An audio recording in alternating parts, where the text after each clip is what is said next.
8, 7, 6, 5, 4,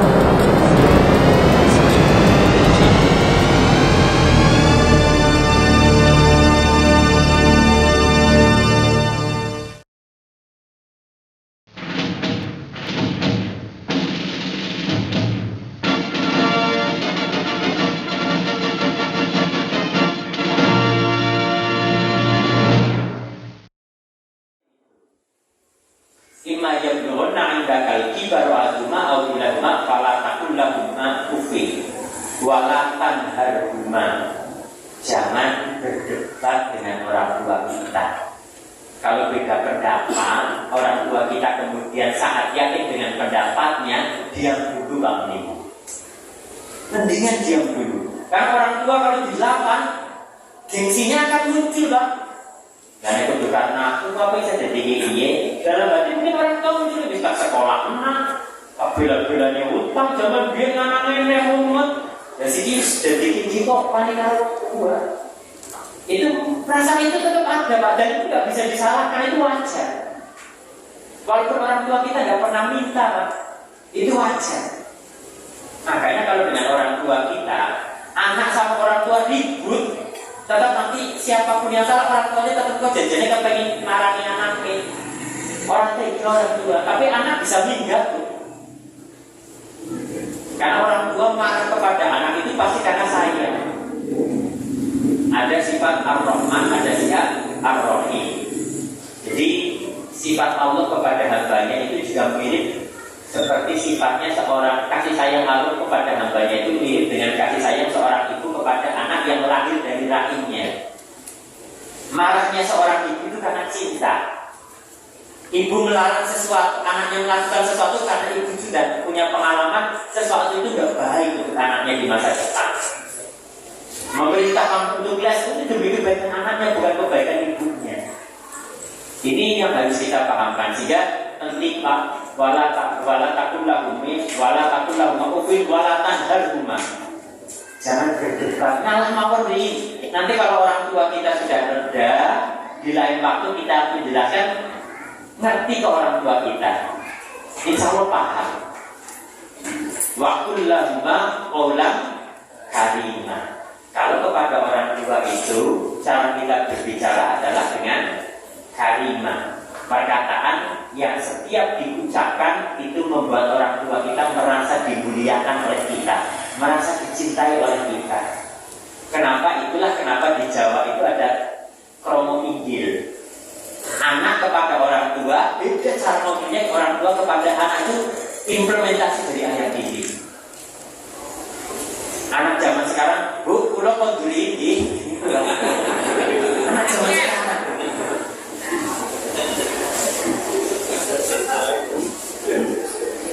Ini anak zaman sekarang tuh. Karena nggak ngerti. Kalau ngomong kepada orang tua harus dengan bahasa yang setiap kita ucapkan, orang tua kita semakin yakin kalau kita cinta dengan beliau. Kita itu sayang dan kita menghormati dan respect kepada beliau. Itu qaulan karimah. Cara kita ngomong dengan orang harus beda dengan cara kita ngomong dengan orang tua kita. Waqfid lahuma janahatul minar rahmah. Kalau dengan orang tua kita diminta untuk merendahkan diri kita. Kemudian menyirami orang tua kita dengan kasih sayang. Ini menjadi hal yang sangat penting Bapak Ibu sekalian untuk kita. Dan menariknya ayat ini kemudian ditutup waqul rabbirhamhuma kama rabbayani shaghira. Diingatkan agar kita waqul, kita diperintahkan rabbirhamhuma, ya Tuhanku kasihilah keduanya kama rabbayani shaghira. Ini sindiran yang sebetulnya penting menjadi bahan muhasabah kita. Wa qurrabirhamhuma kama rabbayani shaghira. Sebagaimana mereka menyayangiku waktu aku masih kecil. Saat kita berdoa itu, kita diminta untuk mengingat kebaikan orang tua kita kepada kita di saat kita masih kecil seperti apa. Luar biasa orang tua kita kepada kita. Habis-habisan itu. Karena mulia aku betul didol sawah, nopo mau didol. Demi anaknya kuliah di Jogja, di Jakarta, bisa jadi orang tua kita untuk makan itu hanya membuat kata-kata supaya bisa makan demi anak kita, anak-anak bisa kuliah. Tapi anak-anak sering nggak paham ini. Sehingga itu penting sekali Bapak Ibu sekalian. Tadi ada anak-anak yang sangat pintar di TK. Sesungguhnya sejak dari TK, PAUD, TK, anak-anak salah satu yang penting untuk diajarkan, Luqman itu mengajarkan kepada anaknya pertama kali adalah birrul walidain. Pertama kali diajarkan oleh Luqman bagaimana cara pendidikan kepada anak adalah birrul walidain. Ini yang harus kita pahamkan. Kadang-kadang kita fokus kepada pendidikannya, fokus kepada yang lain, tapi birrul walidainnya itu lupa. TK, PAUD, TK itu penting mengajar anaknya pulang ke rumah harus cium tangan orang tuanya. Tidak boleh membentak orang tua, harus patuh kepada orang tua. Ini menjadi hal yang penting untuk kita lakukan dan itu harus dididik sejak dini. Itulah kenapa Al-Quran bahkan sampai kita usia 40 tahun saja diingatkan bahwa sebenarnya insana biwalidayhi ihsana. Diminta untuk mengingat kembali bahwa kita sebagai seorang anak itu harus berbakti kepada kedua orang tua. Nah ini yang sering kadang-kadang terlupa Bapak Ibu sekalian. Karena Nabi Muhammad SAW pernah bersabda, ridho Rabbi fi ridhol walidi, wa sahabu Rabbi fi sahabil walidi. Ridho Allah itu tergantung ridho orang tua, dan kemurkaan Allah tergantung kemurkaan orang tua. Jadi satu saja tetes air mata menetes dari mata orang tua kita, bapak-bapak, ibu-ibu, Allah otomatis saat itu juga segera membuat perhitungan kepada kita. Besok karirnya akan bermasalah, perdagangannya akan menjadi tidak baik-baik saja, kehidupannya menjadi berantakan dengan ujian yang besar, dengan mungkin sedikit saja kemudian Allah memberi kita, mengingatkan kita dengan ujian itu, ujung-ujungnya anaknya pelayannya tembok dua. Ujung-ujungnya kalau ada masalah, pikirkan akhirnya layannya ke orang tua minta tolong. Makanya kadang-kadang bisa jadi Allah memberikan kita banyak masalah agar kita ingat bahwa kita itu butuh orang tua. Ini perlu menjadi perenungan Bapak Ibu sekalian. Termasuk salah satunya ini juga menjadi hal yang menarik untuk kita renungkan bersama-sama Bapak Ibu sekalian. Dalam surat Al-Baqarah ayat 215, ini ayat tentang infak. Allah Subhanahu wa taala berfirman, A'udzubillahi minasyaitonir rajim, yas'alunaka madza yunfiqun. Saat itu beberapa sahabat bertanya kepada Nabi, kepada siapa dan apa yang harus mereka infakkan. Qul, perintah Allah kepada Nabi, katakan kepada mereka, ma anfaqtum min khairin, apa-apa yang kamu infakkan itu harus dari yang baik-baik. Baik cara mendapatkannya, baik cara memberikannya, dan baik barangnya.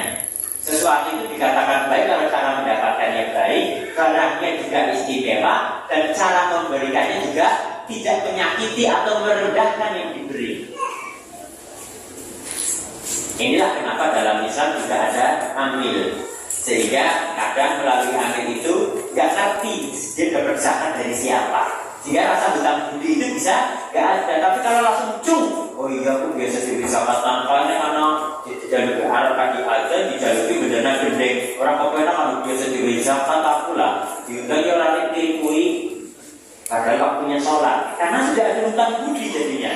Tapi kalau melalui amil kan gak ngerti dari siapa dia dapatnya. Itu dahsyatnya kenapa dalam At-Taubah 60 amil itu justru nomor 3. Yang berhak menerima zakat, karena supaya amil itu ada betul-betul profesional bergerak sehingga menjadi fasilitator antara pemberi zakat dan yang menerima, supaya rasa hutang budi itu bisa hilang dari kedua belah pihak. Bolak-balik ke zakat hilang tuh niat sucinya. Yang sucinya hilang. Jadi akhirnya muncul najis takwiyah, tentunya semangat kalau Mesti itu. Tapi kalau lewat amin itu bisa lebih clear. Ini penting.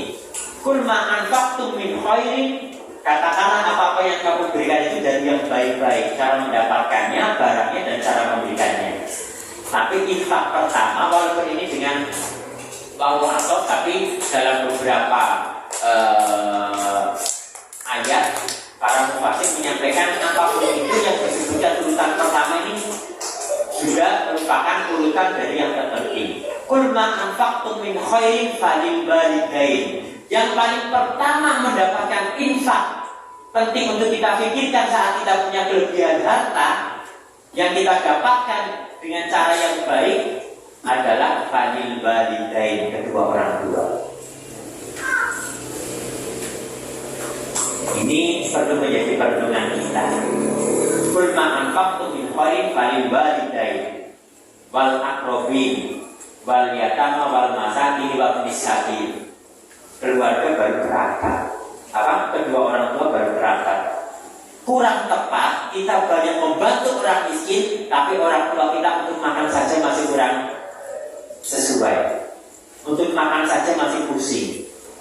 Salah kita menyumbang terlalu jauh, bahkan kepada anak yatim, tapi urusan hidup kebutuhan dasar orang tua kita belum selesai, itu salah. Boleh nyumbang kepada anak yatim, baik untuk nyumbang kepada fakir miskin, tapi pastikan kebutuhan dasar hidup orang tuamu tercukupi.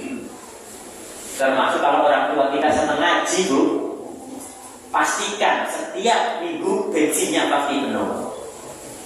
Jangan sampai makan ngaji orang bensin orang sudah ngangkat, Pak. Anaknya harus paham sampai seperti itu. Karena apa yang bisa kita berikan kepada orang tua di saat orang tua kita sudah senang pengajian di usia tua? Pastikan bisa berangkat. Pastikan kebutuhan dasar hidup orang tua kita itu tercukupi, spiritualnya juga tercukupi. Falil walidain yang pertama harus kepada kedua orang tua. Itulah kenapa sedikit motivasi saja, saya dengan kakak-kakak itu rutin. Setiap pertama kali rekeningnya closing, itu pasti kita dikumpulkan untuk orang tua kita. Karena ibu saya kan penjual tanah air, Bu. Bakul gedeng, mencuci lemah didol, menjual tanah air. Tapi apa iya usia 70, 60 kasih kon mikir dodolan? Apa tekan anaknya? Jika kami bersepakat, Bu pun boten usah mikir nopo-nopo. Gendeng tetap dodolan dan diurusi anaknya. Anak-anak ibu kita iuran tiap bulan kasih ibu, sudah itu tinggal berangkat pengajian, ibu tinggal aktivitas. Ibu yang happy-happy saja. Para guru kita biungnya buatan jaga nopo-nopo. Masa 70 tahun harus untuk kelambi larang pun buatan nanti. Tugas sampai macam-macam gak perlu jebol kita sih ya. Ke orang tua kita. Apalagi kalau orang tuanya cuma berinfak, Pak. Pastikan orang tua kita punya uang untuk berinfak. Karena setelah kita memberikan itu kepada orang tua kan menjadi hak orang tua kita. Kayak ibu saya kadang-kadang cerita, ini kan gue mau diwat sinarok santai mending. Karena ibu saya mungkin senang nyontohkan ke anaknya itu nyanyok. Tapi karena kita titipkan ke orang tua kita dapat pahala, Pak. Kalau orang tua kita mencontohkan kita untuk infak, anaknya itu gemar infak, maka itu jadi pahala yang tidak terputus karena ilmu bermanfaat. Dari orang tua kita kepada anak-anaknya, kemudian kita gemar infak, itu tanpa disadari juga pahala orang tua kita bertambah. Membiasakan orang tua minta kepada anak susah, Pak. Nek orang kekosora bakal jaluk. Ini sifat orang tua. Berilah orang tua kita uang, baik orang tua kita meminta atau tidak. Titipkan uang harta yang kita dapatkan kepada orang tua kita, baik orang tua kita butuh atau tidak. Nek orang butuh pun bisa berinfak. Karena pahala